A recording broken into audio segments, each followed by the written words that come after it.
Hello दोस्तों, जब से हम इंसानों का जन्म इस धरती पर हुआ है तब से लेकर आज तक हम लोगों ने बहुत ही ज्यादा तरक्की कर ली है। जब हम इंसान अभी नए नए अपने अस्तित्व में आए थे उस समय वो जंगलों और गुफाओं में रहा करते थे और अपना पेट भरने के लिए रोज शिकार करते थे और कच्चे मांस को ही खा जाया करते थे। वहीं आजकल के इंसान बिल्डिंगों, महलों आदि में रहा करते हैं और खाने के तौर पर नई नई डिशेस का सेवन करते हैं। कहाँ हम कभी अपनी धरती के एक छोटे से इलाके के अलावा कुछ भी नहीं जानते थे। वहीं आज हम अंतरिक्ष में भी अपने अनेकों अंतरिक्ष यानों को नई दुनिया की खोज करने के लिए भेज चुके हैं। लेकिन दोस्तों, इतनी तरक्की करने के बाद भी हम इंसान इस विशालकाय ब्रह्मांड में अपने जैसे बुद्धिमान जीव या फिर किसी भी तरह के जीव को नहीं खोज पाए हैं। आज के विज्ञान के अनुसार पृथ्वी के बाहर जीवन के ना पनपने का कोई कारण ही नहीं है। इतना विशाल ब्रह्मांड है जिसमें हमारी धरती एक छोटे से डॉट से भी कहीं कहीं ज्यादा छोटी है, जो ये साफ साफ दर्शाता है हमारी धरती या फिर हमारे सौर मंडल में ही सिर्फ ऐसी कोई विशेषता नहीं है जिससे हमारे सौर मंडल में ही सिर्फ जीवन हो सका। इतना विशाल ब्रह्मांड है तो जाहिर है इस विशाल ब्रह्मांड में कहीं और हमसे कहीं बहुत दूर कई अलग अलग तरह के जीवों की सभ्यताएं मौजूद होंगी।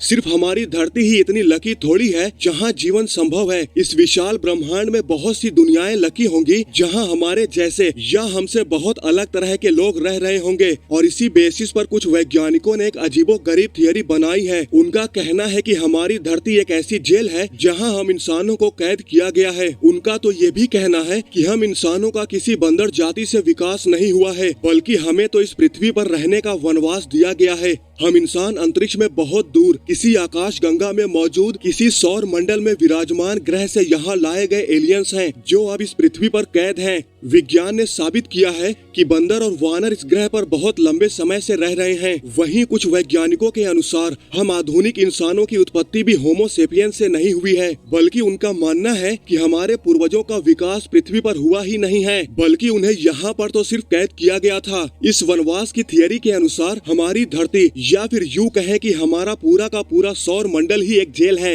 हमारे पूर्वजों को लगभग 50 से 60 हजार साल पहले यहाँ इस सौर मंडल में हमारी धरती पर कैद किया गया था और इस कैद का कारण था हमारे पूर्वजों में पाई जाने वाली मानसिक बीमारी, अपराध और हत्या करने की भावनाएं। ये सभी आपराधिक व्यवहार और मानसिक बीमारियां हम आज के इंसानों में भी देखते ही हैं। दोस्तों, हमारे पूर्वज कहां से आए थे वो हम कभी भी नहीं जान पाएंगे, क्योंकि उन्होंने अपने कोई से भी निशान यहाँ पर नहीं छोड़े थे। लेकिन अभी भी हमारे कुछ दूर के रिश्तेदार हैं जिन्हें हम एलियंस कहते हैं, जो असल में शायद हमारे पूर्वजों के साथी के वंशज हो सकते हैं। और शायद ऐसा भी हो सकता है वो हमारे ऊपर अंतरिक्ष से अभी भी नजर रख रहे हों या हमारे बीच में ही हमारे साथ रहकर हमारे ऊपर नजर रखे हुए हों, जिसके बारे में हमने कई बार सुने भी हैं कि फलाने जगह पर एलियन देखे गए हैं, फलाने जगह पर यूएफओ देखे गए हैं। हो सकता है वो शायद सच में ही देखे गए हों और ऐसा बिल्कुल पॉसिबल हो सकता है कि वो हमारे बहुत दूर के रिश्तेदार हों और वो सब ब्रह्मांड में कहीं और किसी दूसरे छोर पर रहते हैं जिन्हें हम एलियन समझते हैं। और इन्हीं एलियन समाज या फिर यूं कहें हमारे इन दूर के रिश्तेदारों के पूर्वजों ने हमारे पूर्वजों को यहाँ धरती पर लाकर कैद कर दिया था। लेकिन दोस्तों, एक सवाल ये भी उठता है, जब एलियन समाज इतना ज्यादा तकनीकी रूप से विकसित था तो उन्होंने हम इंसानों की जाति के जीन्स में सुधार क्यों नहीं किया, जिससे हम इंसानों के अंदर का शैतान हमेशा के लिए मर जाता और हम इंसान शांति प्रिय बन जाते। दोस्तों, वास्तव में मानव जीन्स में बदलाव न करने के दो कारण हो सकते हैं। पहला ये है कि उन्नत बुद्धिमान एलियन समाज में किसी भी जीव के जीन्स जबरदस्ती नहीं बदल सकते थे और ये शायद एक तरह से अधिकारों के उल्लंघन के रूप में माना जाता होगा। वहीं दूसरा कारण ये है कि शायद पिछले जीन्स में बहुत ज्यादा हेर फेर हो गए हों, जिससे वे और भी ज्यादा उग्र हो गए हों। इसलिए हो सकता है तब से जीन्स में बदलावों को गैर कानूनी करार कर दिया गया होगा। इसी वजह से एलियन समाज ने हम इंसानों की प्रजाति के जीन्स में बदलाव नहीं किया होगा। दोस्तों, हम इंसानों को एलियंस के द्वारा अपनी सभ्यता से निकालने की मुख्य वजह हम इंसानों का नकारात्मक व्यवहार ही रहा होगा। आज भी आपको एक भी इंसान ऐसा नहीं मिलेगा जो हिंसक, बदला लेना, खुदगर्ज या जानलेवा विचारों से न घिरा हो, बल्कि हकीकत तो ये है हम मनुष्य झूठ बोलते हैं, चोरी करते हैं, धोखा देते हैं, बलात्कार करते हैं, हत्या करते हैं और यहाँ तक कि हम तरह तरह के जीवों को मार कर खा जाते हैं। हम इंसान इस दुनिया के सभी प्राणियों के लिए और ब्रह्मांड में अन्य सभी प्राणियों के लिए, यहाँ तक कि अपने आप के लिए भी एक भयानक खतरा है। इसी वजह से हम इंसानों को एलियन समाज से निकाला गया होगा, जो कि हम इस ब्रह्मांड की शांति के लिए एक बहुत बड़ा खतरा बन गए होंगे। हम मानव जाति और एलियंस किसी पृथ्वी जैसे ग्रह पर ही रहते होंगे, इसलिए उन्होंने पृथ्वी को ही इंसानों के लिए चुना। पृथ्वी पर पाए जाने वाले विभिन्न तरह के जलवायु किसी भी जीव के जीवन के लिए जरूरी है। हम मनुष्यों को इस ग्रह पर रखने से पहले हमारी सभी पूर्व यादें और तकनीकी ज्ञान को छीन लिया गया होगा और इंसानों को उनके पूर्व की दुनिया के अनुसार ही रहने के लिए अलग अलग महाद्वीपों और जलवायु के अनुसार बसाया गया होगा। इंसानों को किसी जेल ग्रह पर भेजने के लिए एलियन सभ्यता ने एक विशाल उड़नतस्त्रियों का बेड़ा इकट्ठा किया होगा, जिसकी मदद से उन्होंने इस अंतरिक्ष में लंबी दूरी तय की होगी।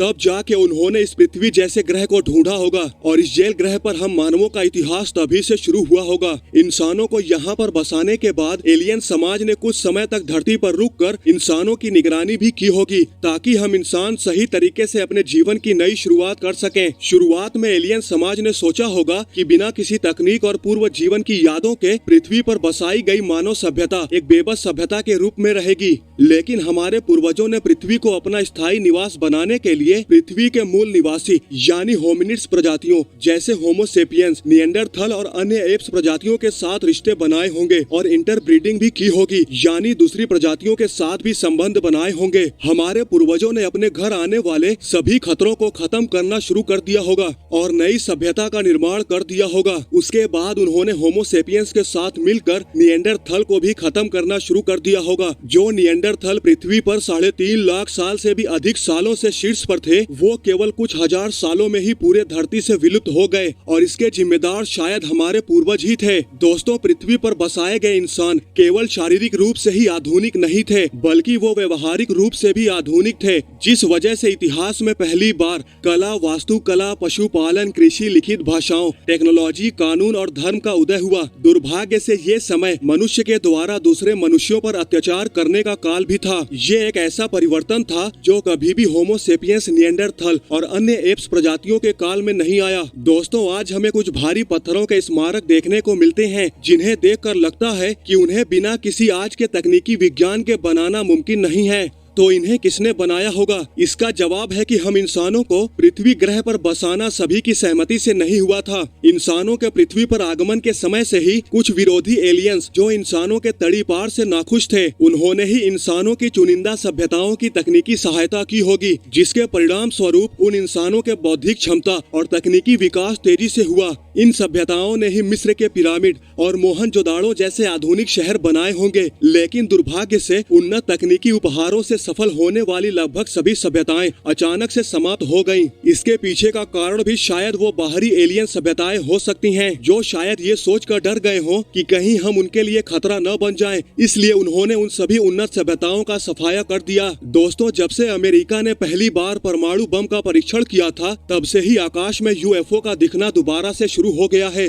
और तब से लेकर अब तक जब भी कोई पृथ्वी पर बड़ी घटना घटती है, जैसे जापान में सुनामी का आना, तो हमें यूएफओ दिख जाते हैं। क्या इन सभी के पीछे एलियंस ही जिम्मेदार हैं? क्या वो तकनीकी रूप से हमें काफी ज्यादा उन्नत नहीं होने देना चाहते, जिससे हम किसी के लिए खतरा बन सकें? क्या वे वाकई में हम पर नजर रखे हैं? क्या उन्होंने वाकई में हमें सौर मंडल में कैद करके रखा हुआ है? दोस्तों, आप क्या सोचते हैं इस थियरी के बारे में कि क्या हम इंसान सच में इस धरती पर कैदी हैं? कमेंट करके जरूर बताएं। तो दोस्तों, आज के लिए बस इतना ही। आई होप आपको ये वीडियो जरूर पसंद आई होगी। अगर आपको ये वीडियो पसंद आई है तो लाइक और शेयर करना न भूलें और ऐसी ही इंटरेस्टिंग वीडियो देखने के लिए हमारे चैनल को सब्सक्राइब करना तो बिल्कुल भी न भूलें। तो मिलते हैं नेक्स्ट वीडियो में।